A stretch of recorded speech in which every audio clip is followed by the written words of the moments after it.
Maintenant, je suis sûre que Dieu existe. Et Jésus-Christ est le Fils de Dieu. Je le sais. Je m'appelle Nabila. Je suis née au Maroc. Et à partir de mes 21 ans, je suis venue aux Pays-Bas. Avant cela, j'ai grandi à Anvers. Et depuis, moi, je vis aux Pays-Bas. Je suis devenue chrétienne il y a peu de temps, même pas encore un an. J'ai un passé en tant que musulmane. J'étais pratiquante, parfois beaucoup, parfois moins. Je ne portais pas de voile, absolument pas. Et j'étais aussi en quête. J'étais en quête et je priais 5 fois par jour. Je participais aussi au mois de jeûne, le Ramadan. Mais j'avais toujours l'impression que Dieu était très loin, toujours. Je priais, je pleurais, je criais vers Dieu en demandant « Dieu, où es-tu » C'était beaucoup plus un rituel. Ce n'est pas le Dieu que je ressens maintenant. Il y a 2 ans, j'ai demandé à Dieu « Dieu, où se trouve la vérité? Peux-tu me le montrer, s'il te plaît? Est-ce que c'est l'islam? Est-ce que c'est le Christ? Sinon, qu'est-ce que c'est ?» Et un jour, j'étais allongée sur le canapé. J'ai tendance à toujours dormir avec une couverture sur moi. Je trouve cela tellement agréable. Et à un moment donné, je me suis vue dans une église. Mais mes yeux étaient ouverts, sous une couverture. Mon Dieu, que se passe-t-il? J'ai regardé sous cette couverture en me demandant « Et qu'est-ce que c'est ?» J'en ai parlé à l'une de mes amies, que j'étais vraiment en quête.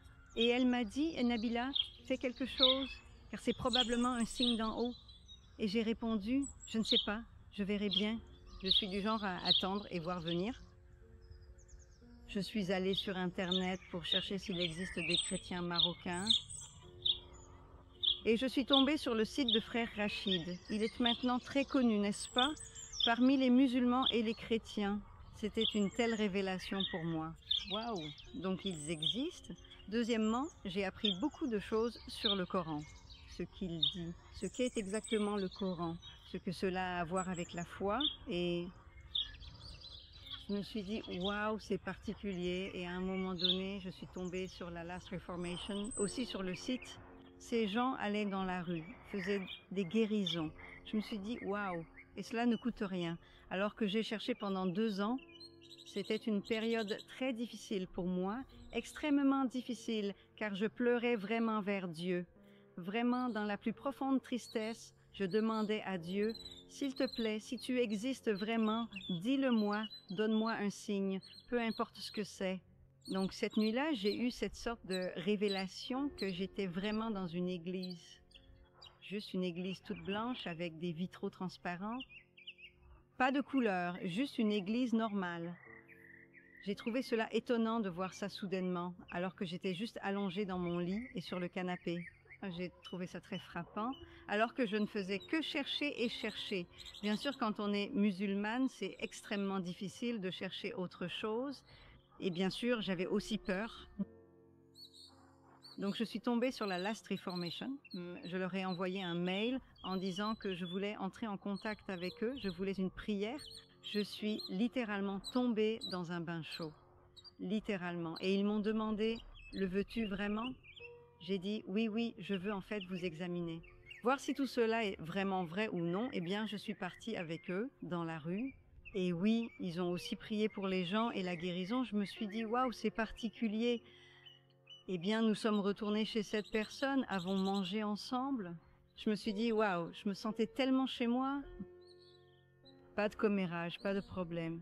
Juste bien ensemble, convivial. Et ils ont tous prié pour moi, et puis quelque chose a commencé à se manifester en moi assez fortement. Je tremblais et secouais, mais je savais ce qui se passait. Je n'avais pas peur ou quoi que ce soit. Je savais ce qui se passait, et ils ont commencé à prier fortement pour moi. Et à un moment donné, alors que j'étais extrêmement fatiguée, parce que oui, ton corps s'agite. Puis des voix ont commencé à sortir de ma bouche, et je me suis dit, oh mais ce n'est pas moi qui parle, qu'est-ce que c'est?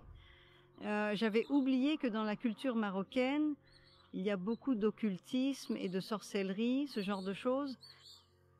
Mais j'avais déjà vécu cela auparavant, et pour être honnête, je suis déjà allée voir un imam pour essayer d'être délivrée, je pensais.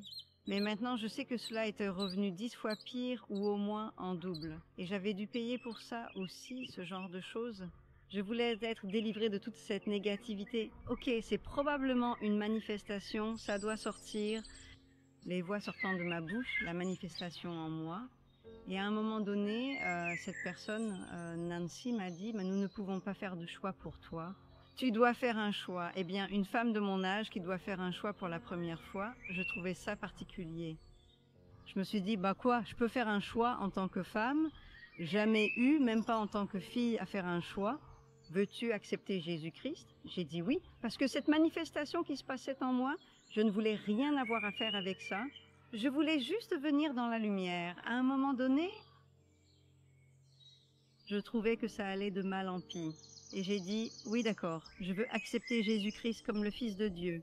Et plus tard, elle a demandé, veux-tu aussi te faire baptiser? J'étais littéralement dans l'eau, juste dans le bain. Je l'ai fait et tout le monde a commencé à prier encore plus pour moi. Et puis, ils ont commencé à se manifester davantage. Encore et encore et encore. À un moment donné, j'étais littéralement épuisée physiquement. Et à un moment donné, ils ont aussi arrêté, car ça n'allait vraiment plus. Et je ressentais quand même une sorte de libération à 99%. Mais le 1%, pas encore. J'ai passé la nuit là. D'un côté, j'ai trouvé ça vraiment agréable. Je ne voulais pas rentrer chez moi avec toute cette négativité. Et donc, je suis restée pour dormir là-bas. Très convivial, très chaleureux. Tout le monde est allé dans sa propre chambre. Je suis juste allée dormir sur le canapé. À un moment donné, j'ai entendu mon nom être appelé. D'une manière très spéciale et belle. Vraiment comme ça. Nabila. Vraiment très beau, si spécial. J'ai pensé, je suis quand même seule. Comment est-ce possible? Comment est-ce possible? Et quelque chose m'a dit, ça va aller, ne t'inquiète pas, tout ira bien. Et puis nous sommes tous allés prendre le petit déjeuner. Il y avait aussi des petits enfants avec leurs parents, qui sont tous habitués à sortir dans la rue avec leurs parents pour prier pour les gens. Je trouve ça tellement aimant, tellement aimant. Et après le petit déjeuner, je leur ai aussi dit, je ne me sens pas encore complètement délivrée. Ils ont dit, c'est possible, nous allons prier pour toi après le petit déjeuner. Et en effet, c'est ce qu'ils ont fait. Et le dernier, je l'appelle négativité, est sorti. Et puis j'ai reçu le Saint-Esprit. Waouh, c'est quelque chose de tellement spécial et beau. Je dois presque pleurer à nouveau maintenant. Je dis toujours, tu peux recevoir tellement d'amour d'une personne. Tu peux tomber amoureux de quelqu'un, mais cet amour de Dieu, tellement beau, tellement spécial et beau, tu ne peux pas le décrire.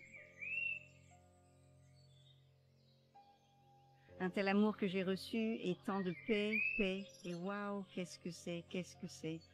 Maintenant, je suis sûre que Dieu existe et que Jésus-Christ est le Fils de Dieu. Je le sais maintenant. Maintenant, je comprends ce que signifie un Dieu vivant. Il vit littéralement en nous et moi en lui. C'est tellement spécial, mais je ne connaissais pas ça. Je suppliais Dieu et pleurais. Ce Dieu était très loin, mais maintenant, non.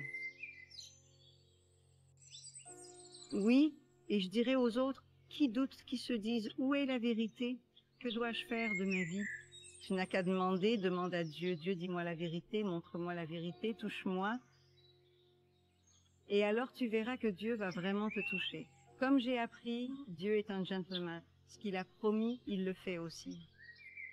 Ce n'est pas obligé d'être aujourd'hui ou demain, mais ça va arriver un jour. C'est le plus beau de notre Dieu vivant. Je dis toujours, je t'aime Seigneur, je t'aime. Je suis toujours si heureuse, je suis tellement amoureuse de notre Dieu. Vraiment tellement spécial et beau. Oui, je ne peux pas vivre sans lui, absolument pas, quoi qu'il arrive. Il est en moi, il est en moi. Oui, je l'aime.